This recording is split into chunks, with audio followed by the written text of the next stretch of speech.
La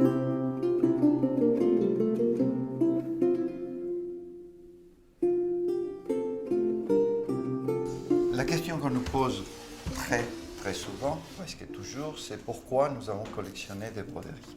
La réponse est, je dirais, très simple. Le collectionner, c'est une maladie qu'on attrape généralement très jeune. On n'a pas trouvé les moyens éventuellement de traiter cette maladie autrement que par la pratique constante de l'achat d'œuvres, puisque effectivement, c'est le seul moyen, c'est le seul médicament, c'est le seul traitement que nous avons trouvé pour pouvoir survivre à cette pathologie. Et notre collection, nous l'avons commencée il y a 35 ans, à peu près. Absolument. Je me rappelle encore le jour où, en rentrant du travail, j'ai trouvé mon épouse extrêmement agitée, en me disant, voilà, je viens de rentrer, je suis allé à Drouot et j'ai vu quelque chose d'absolument extraordinaire, puisque c'est un chaperon avec une scène de la résurrection. Et à l'époque, on n'était pas tout à fait au début, mais presque de la collection.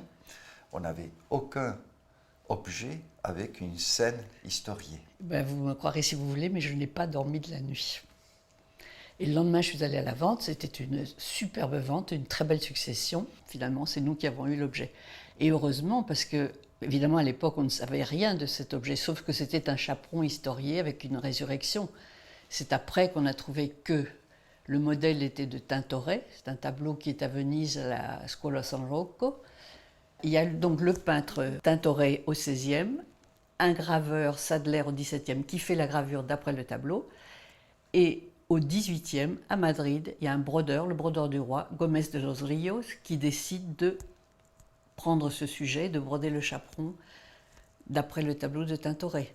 Mais comme il n'avait jamais vu le tableau, il ne connaissait pas les couleurs du tableau, il est plutôt dans les tons bruns, surtout qu'il doit être un peu obscurci par le temps. Et donc lui, il a mis des bleus, des roses, il en a fait quelque chose de beaucoup plus vivant, plus clair.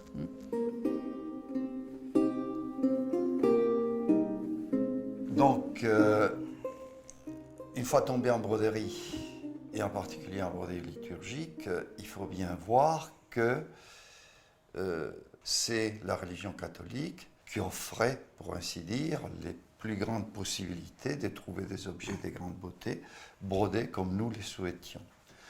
Mais trouver ces objets, ça veut dire aussi qu'il faut quand même se poser la question, qu'est-ce que chacun de ces ornements liturgiques est et à quoi il sert? Et pour cela, je crois que le mieux, c'est de regarder le tableau magnifique d'El Greco, l'enterrement du comte d'Orgaz.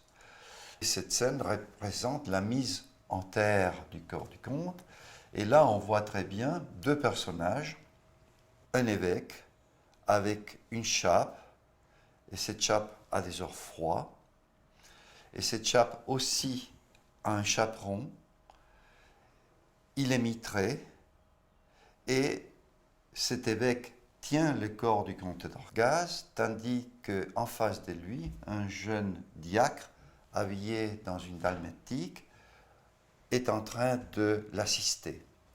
Et ce diacre est habillé, comme je disais tout à l'heure, d'une dalmatique, mais cette dalmatique est aussi embellie des parements brodés, et autour de son cou, il a ce que l'on appelle un col de dalmatique. C'est quelque chose de très particulier, qu'on trouve extrêmement rarement, et qu'on les trouve presque exclusivement en Espagne.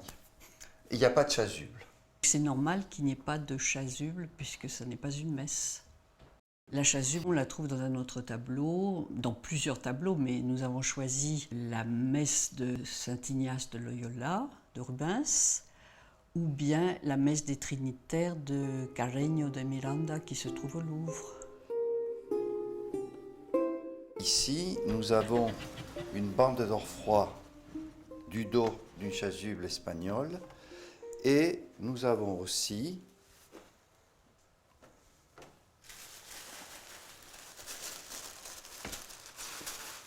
l'or froid du devant, qui est aussi une bande. Or, c'est très important parce qu'en Espagne, les chasubles n'avaient pas des croix. Mais ceci nous montre quelque chose de très important, c'est qu'une chasuble est attachée très souvent au pays d'origine.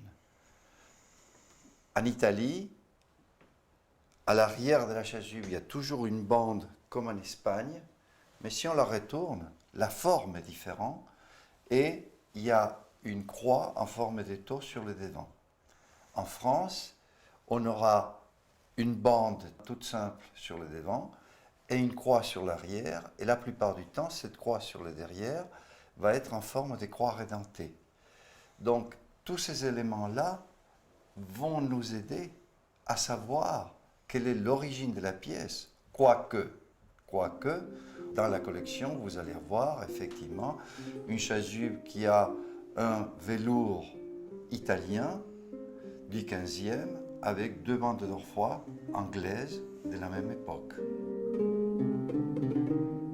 On nous demande souvent dans quel état nous avons trouvé les pièces de notre collection.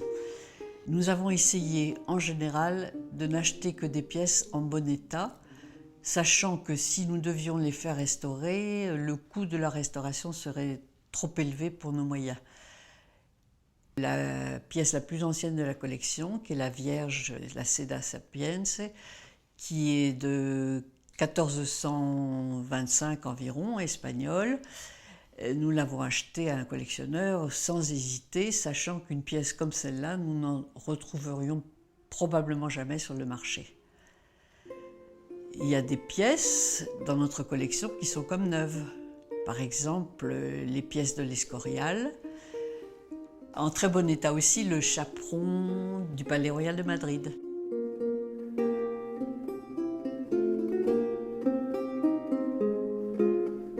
Il y a une pièce qui est pratiquement comme neuve, c'est la chasuble avec les fonds d'argent, où il ne manque probablement pas un fil, et pourtant elle a plus de 200 ans, presque 250 sinon plus. Donc, si ces pièces qui sont très sensibles à la lumière, à la poussière et à l'humidité sont entretenues dans des conditions relativement bonnes, et pas avec un usage trop intensif, elles arrivent quand même à passer beaucoup de siècles.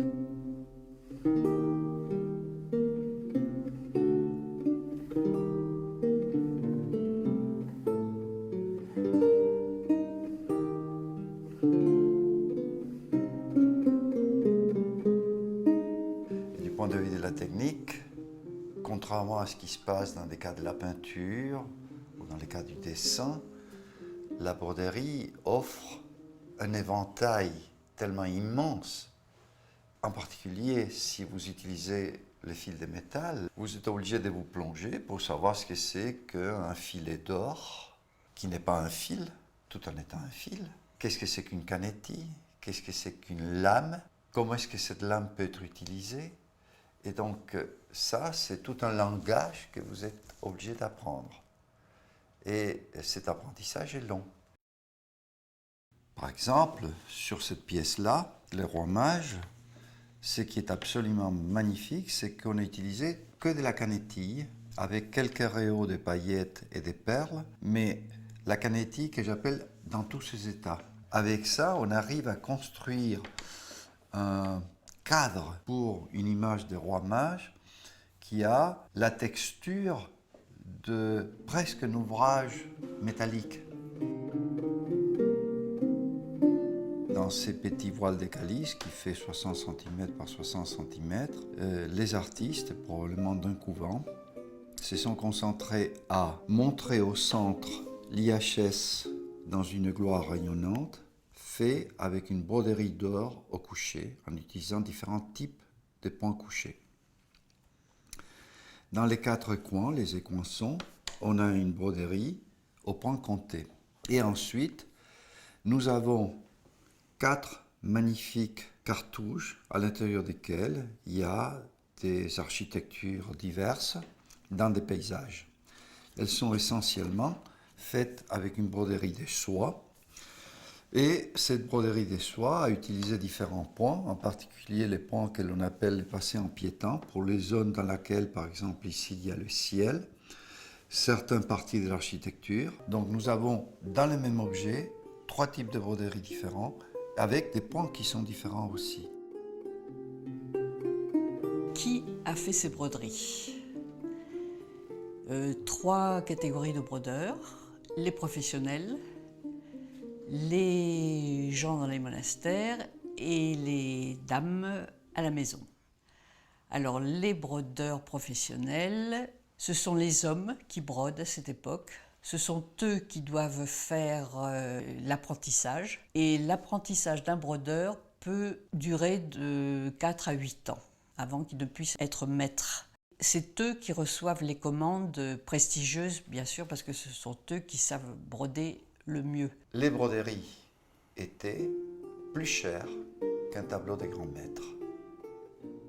Et aujourd'hui, si on voulait refaire, à condition de trouver les gens qui puissent encore les faire, des ouvrages comme ça coûterait beaucoup plus cher qu'un tableau probablement.